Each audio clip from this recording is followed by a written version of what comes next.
This problem is number 20 from the 2006 AMC8 math competition. And there's two important things you need to know about this problem. The first is, what does this second sentence mean? It says each player played every other player once with no ties. That gives you an idea of how many games were actually played, and that you figure that out because there were 6 players. And so if each player played every other player, that means each player played 5 games, right? There are 6 players, there are 5 opponents for each individual player.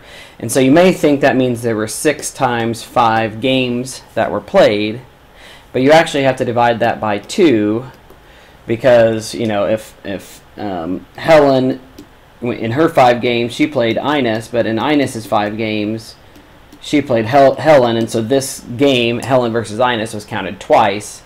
So we have to divide by 2 to take care of all the games that were counted twice, which is every single one of them. So you get 6 times 5 divided by 2, which is 15 total games played. Now, the other thing you could have done here is what a combination formula which means every game is just a combination of 2 players. So you do 6, choose 2, which is the same thing as above, 6 times 5 times 2 times 1, which would be 15. So there's 15 games played.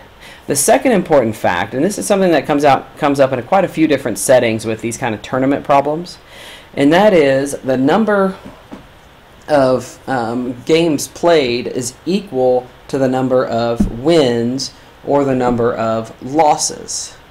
And so in this case, we're talking about wins, and so the number of wins that have been counted on so far are 4 and 3, 2 and 2 and 2, and so that gives you 7 plus 6, which is 13 wins.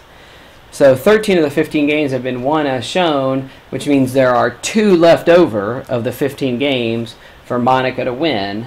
And so the correct answer on this problem is 2 wins. Sometimes you want to compare it to the number of losses.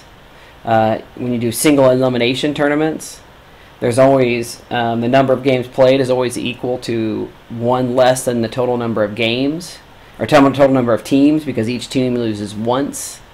And so if one team wins and there's only one team without a loss, so that means there's, you know, if there's n teams, n minus 1 teams that have a loss, that means there must be n minus 1 games.